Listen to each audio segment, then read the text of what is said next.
जगन्नाथ धाम रे 12 मासरे 13 जात एक आप समस्त जानते तेणु महाप्रभुंकर ये समस्त यात्रा भितर झुलन यात्रा एक अभिनव यात्रा सुंदर यात्रा एवं जो यात्रा 7 दिन धरिक श्री जगन्नाथ मंदिर रे विभिन्न मठ मंदिर कार 5 दिन और कार 7 दिन होता है। ये हूँ महाप्रभुंकर रासोत्सव एक नमूना जोटी महाप्रभु वर्षा दिने राबुड़ रास बोली कह जाए जो वर्षा कालीन रास महाप्रभु करथिले श्री वृंदावन रे तारी आभास तारी स्मृति बहन करी आज जगन्नाथ महाप्रभु को समस्त श्रीक्षेत्र और ओडिशार विभिन्न जगार महाप्रभुंकर दिव्य झुलन यात्रा आरंभ हो। आपने जानवे ऐश्वर्यर शेष स्थान हूँ झुलिवा तेना झुलिवा लोक कहते कथार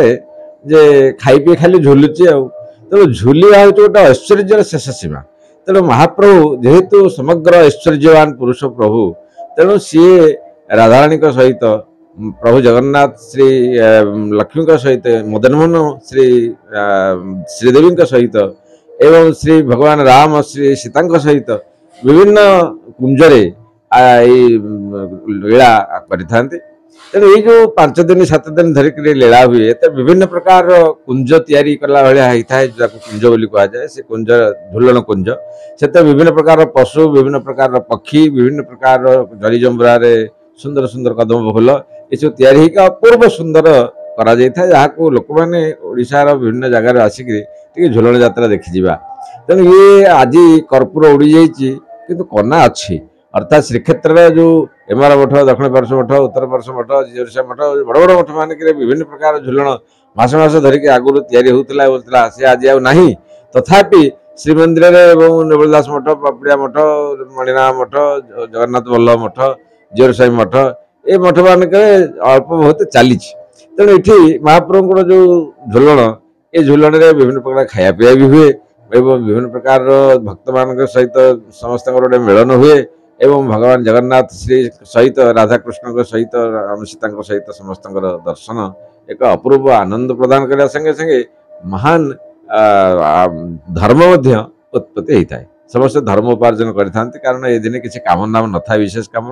वर्षा दिन तेणु समस्ते गोटे आमोद प्रमोद मन विनोद करवा जगन्नाथ ठाकुर को लेकर समस्ते एक झुलन सम्मिलित हवा केवल ओडिशा रे नुहे समग्र भारत वर्ष रे झुलन महोत्सवर संभार देख झुलन और आदि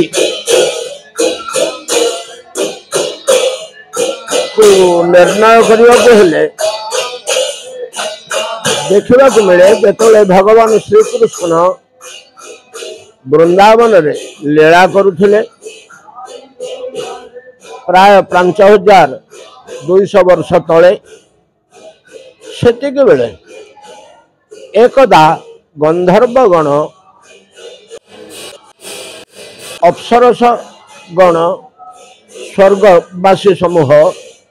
मर्त्य को आसी कृष्ण पाखे निवेदन करथिले प्रभु आमे आपणकर किसी सेवा करिपारलु नहीं लोके जमती आचरण करिवे ओ मन रखिवे से भलिया गोटे सेवा आमे करियो को चाहूँ आमको अनुमति दियंतु। कृष्ण अनुमति देले सेमाने वर्षा ऋतु को उपभोग्य और आनंदर ऋतु रूपे ग्रहण करी राधाकृष्ण को झुलनारे बसाई सेवा करथिले। अप्सरा गंधर्व एमाने तो जरी जंबुरा चकमकर जीव से सब किसी भाया चकमकिया जिनस रंग ढंगिया जिनस तेणु से ढांचा अनुसार स्वभाव अनुसार जरी जंबुरा सुंदर भाव सजई झुलन तैयारी करी झुला तैयारी करी राधाकृष्ण को बसई उपासना करथिले। पद्धति अद्यावधि धीरे धीरे धीरे धीरे विस्तारित होई अद्यावधि आचरण हो आसुची प्राय समस्त मठ एपरिक श्री जगन्नाथंकर मध्य झुलन यात्रा हो झुलन यात्रा प्राय सह मठ मानकरे मंदिर मानकरे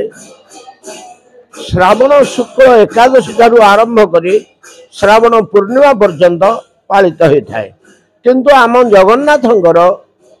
गोटे दिन पूर्वर दशमी तिथि आरंभ हो गोटे दिन पर पर्यंत प्रतिपदा पर्यंत 7 दिन धरी झुलन पालन होता है। झांझपीठा मठरे गोटे दिन